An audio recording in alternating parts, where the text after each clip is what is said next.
Bonjour à toutes, bonjour à tous, bienvenue à ce 68e Pixel Café. C'est Dr. D qui vous parle, entouré aujourd'hui de FC Bat. Bonsoir. De honte. Adieu. Et de Tomario. Salut. Alors, je suis juste observateur accrédité des Nations Unies. Notre observateur aura-t-il l'occasion d'intervenir? On va essayer, puisque je pense qu'avec les thèmes de ces derniers épisodes, il aura vite compris qu'on a passablement parlé de Nintendo et que ça n'est pas prêt de s'arrêter.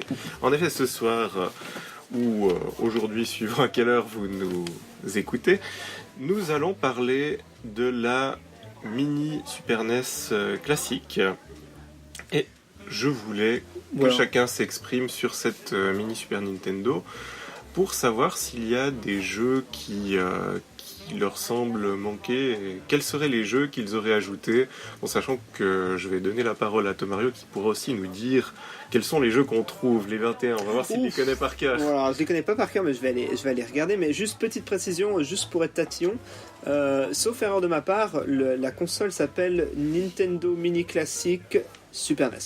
Oui. Enfin, Super Nintendo Entertainment System. Et juste pour continuer à être tatillon, la console, donc, c'est une petite console qui peut se plugger sur n'importe quelle télé en HDMI, qui en fait reprend le design et puis les jeux de la Super Nintendo, qui est donc la deuxième console de salon de Nintendo, qui est sortie il y a longtemps. Un certain nombre d'années. Merci pour ces précisions. Je ne me rappelle plus exactement. Plus d'un quart de siècle. Je sais que c'est plus d'un quart de siècle, mais je ne savais justement pas combien exactement. Du coup, je me suis tué. Mais j'ai un secrétaire qui me met la liste des jeux. L'observateur de l'ONU qui nous remet sur le droit chemin. C'est ça. Donc, les jeux qui sont déjà sur la console, donc qui sont préinstallés directement, il y a Contra 3, Donkey Kong Country, Earthbound, Final Fantasy 2, qui est en fait en Europe et... Bah là c'est écrit 2. Mais 2 je crois c'est par rapport à l'Europe, non? C'est par rapport aux États-Unis. 2 c'est par rapport aux États-Unis, et en l'occurrence je peux confirmer que c'est le 3. Bref, peu importe, j'allais le dire, de toute façon ça correspond au Final Fantasy 6 sur la vraie lancée. Bref, F-Zero, Kirby Superstar, Kirby's Dream Course, bref. Zelda A Link to the Past, Mega Man X, Secret of Mana, Star Fox ou Star Wing selon les pays, Super Street Fighter 2, Super Castlevania 4, Super Ghouls and Ghosts, Super Mario Kart, Super Mario RPG, Super Mario World, Super Metroid, Super Punch-Out, Yoshi's Island et grande nouveauté, il y a un jeu qui n'existait pas avant, qui a été sorti exprès pour cette console, enfin dont le développement était presque terminé mais avait été finalement abandonné et pas sorti, c'est Star Fox 2. Donc ça fait un total de 21 jeux, et juste pour la comparaison, ça fait 9 jeux de moins que sur la mini NES qui est sortie l'année passée. Voilà. Personnellement, si j'enchaîne par rapport à ce que je viens de dire, juste vite fait, personnellement, je trouve que les 21 jeux ça fait certes 9 jeux de moins, mais contrairement à la NES, je trouve que c'est des jeux qui sont tous d'une excellente qualité, ce qui n'est pas forcément le cas des 30 jeux qui sont sortis sur la mini NES. Il y en a certains qui sont très bons évidemment, mais il y avait beaucoup de fillers et puis beaucoup de jeux qui sont pas forcément... Je veux dire, Donkey Kong classique, ok, c'est un classique, pas de souci, mais je veux dire, vous avez joué quelques heures dessus et puis vous y reviendrez sans doute plus jamais, ou en tout cas vous rejouerez de temps en temps, mais bref, c'est pas un jeu qui va vous durer très longtemps. Tandis qu'un Yoshi's Island, si vous voulez le finir correctement, voilà, bref. Donc moi je ne suis absolument pas triste du nombre de jeux qu'il y a sur cette Super NES. Alors, pour aborder les jeux qui n'y sont pas maintenant qu'on les a cités, est-ce que l'un d'entre vous avait envie de s'exprimer sur un grand manque? Il y a quoi que ce soit qui vous semble être absent? Notre observateur, non? Bon, écoutez, moi... Écoutez. Non, enfin, j'ai pas été un grand joueur de la Super Nintendo parce que, j'étais un peu petit quand elle est sortie. J'avais joué à quelques jeux sur la Super Nintendo de mon cousin, mais ils sont tous là, c'est Donkey Kong Country, Super Mario Kart et Yoshi's Island. Donc, et Super Mario World aussi. Donc voilà, si je devais acheter la Super NES Mini, à mon avis, je serais aux anges. Magnifique. Tu les as classés, toi, Dr. D, par ordre de préférence, ou tu as juste fait une liste de 10 jeux que tu voulais voir? J'ai fait une petite liste en sachant qu'il y en a 3 qui sont, je pense, des jeux assez prévisibles, dont un dont on va juste parler pour dire qu'on accepte comme règle du jeu qu'on le réintroduisait pas, c'est le Super Mario All-Star qui finalement est déjà lui-même une reprise de jeu de la NES. Mais je suis pas classique. d'accord. Mais je suis pas d'accord du tout. Mais je ne suis pas d'accord du tout. D'ailleurs, il faisait partie de ma liste des jeux à intégrer. Mais bref. Est-ce que Honte avait quelque chose à dire? Ça va être difficile. Il est tellement jeune qu'il n'a même pas connu la sortie ni même la fin de cette console. Tout à fait. C'est triste. Ouais, ben... Ouais. Tu sais, pour nous les gamers, c'était notre mai 68.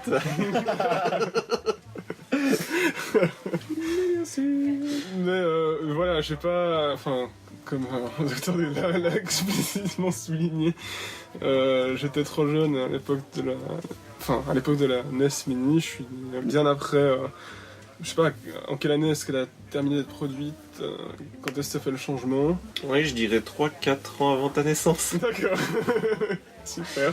Ouais. Bon bah voilà, et puis donc du coup en soi je peux pas dire des jeux de la Super NES qui manqueraient, étant donné que non seulement je n'ai pas pu jouer à ces jeux lorsqu'ils sont sortis, mais en plus je n'ai jamais été un très grand adepte du rétro gaming. J'ai d'autres amis qui sont des grands fans et qui sont nés en même temps que moi mais qui jouent quasiment qu'à des jeux rétro, mais moi ce n'est pas le cas. Cela dit, par rapport simplement au concept de base de la console, je pense que c'est grosso modo tout ce que je pourrais dire dessus. Je trouve que c'est une bonne idée de promouvoir le rétro gaming de manière un peu plus intuitive et un peu plus sympathique et un peu plus clé en main que l'émulation sur PC. Cela dit, je trouve que pour le prix, l'émulation PC ça vaut quand même plus la peine. Mais après, de nouveau, ça vient de quelqu'un qui ne comptait pas acheter cette console. Sur des jeux, à part Yoshi's Island, je n'y ai jamais joué, et encore Yoshi's Island, j'ai joué sur Game Boy Advance. Cela dit, c'était un très bon jeu.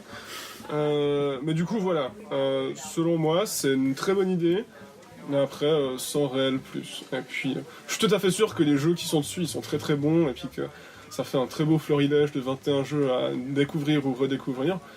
Après, c'est pas forcément des jeux qui me parlent.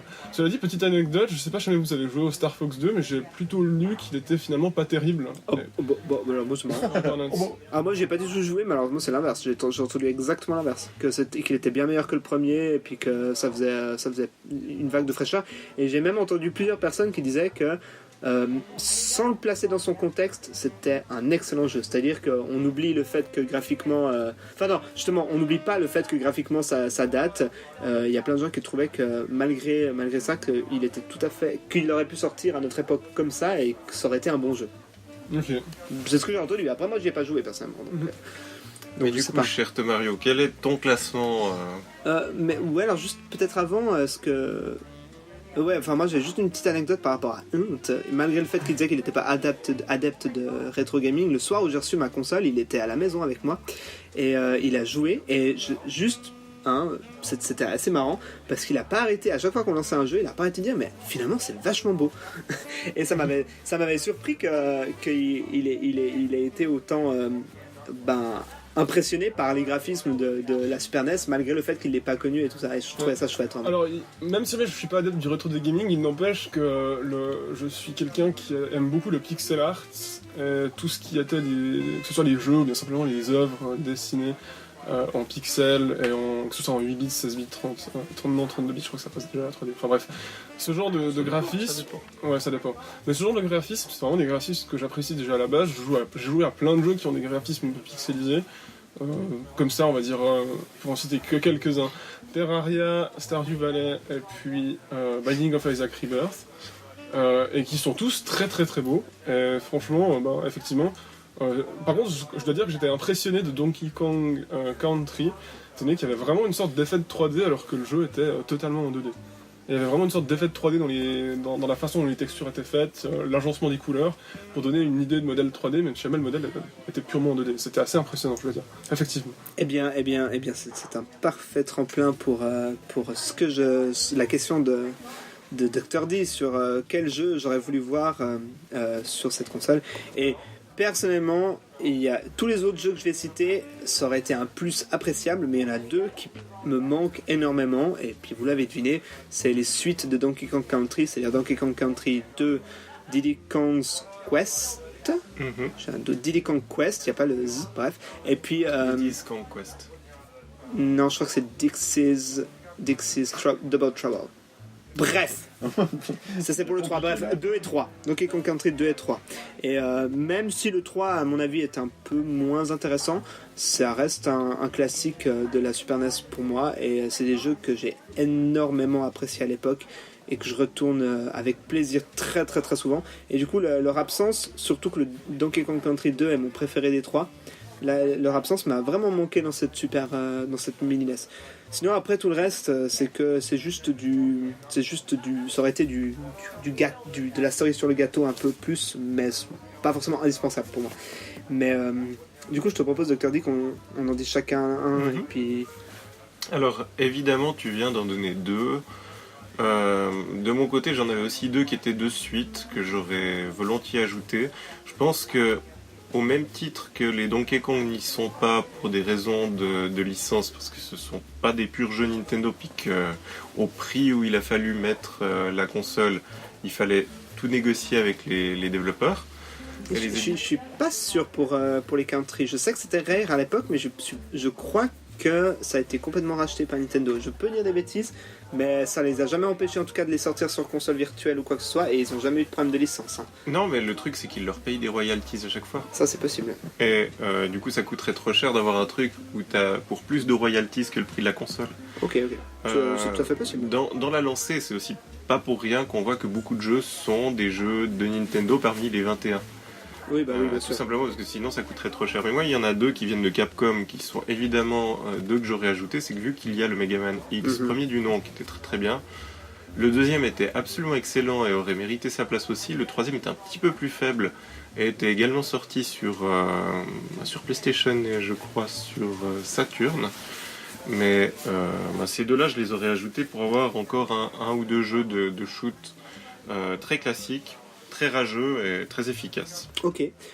Du coup, comme c'est pas une surprise vu que je l'ai dit avant, moi j'aurais beaucoup eu de plaisir à revoir le Super Mario All-Star, qui pour la petite anecdote, enfin pour l'explication, pas l'anecdote, c'est pas une anecdote du tout, pour l'explication, c'est le remake, parce qu'on peut le dire, c'est un remake des 4 Mario originaux, c'est-à-dire Mario Bros 1, Mario Bros 2 du Japon et Mario Bros 2 d'Amérique et d'Europe, Mario Bros 3, et puis il y avait même des versions qui incluaient c'est juste ouais, bref, qui incluaient le Mario World aussi.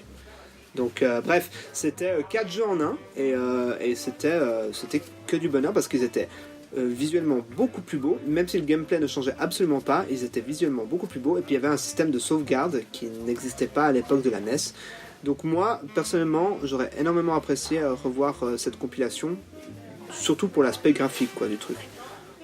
Alors moi du côté des Mario, je trouve qu'il y avait déjà de quoi faire, surtout si on avait mais effectivement graphiquement c'était beau, mais surtout si on avait déjà la NES Mini. Ouais, bien sûr. Par contre, il y a un jeu de Nintendo que j'aurais bien vu, en sachant qu'il n'y a pas eu vraiment beaucoup de jeux de logique et de puzzle, c'était Tetris Attack, qui était aussi ressorti sous le nom de Pokémon Puzzle League en version...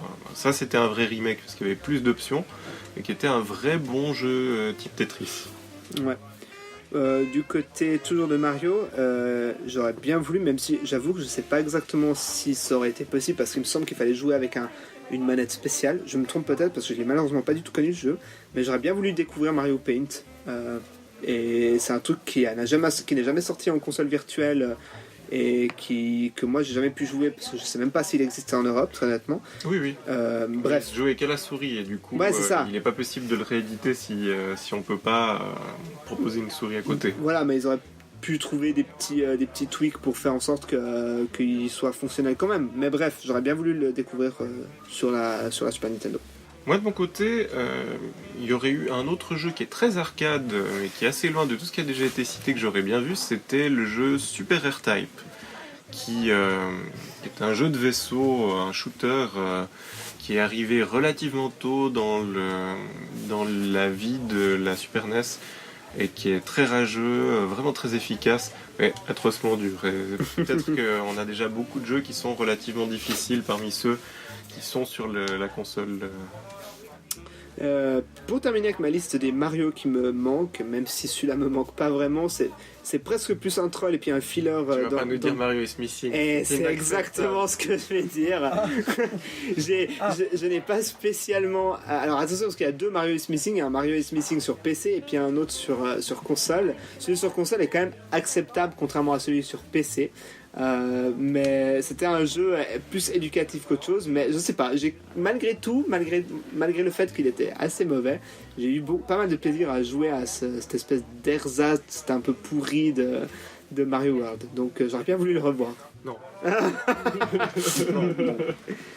Non, alors moi je laisse sa place dans le classement à un autre jeu qui lui par contre est une rareté, qui était le jeu Demon Crest, que je pense qu'il n'y a pas beaucoup de monde qui connaît, mais qui est un très bon jeu de Capcom aussi, où on incarne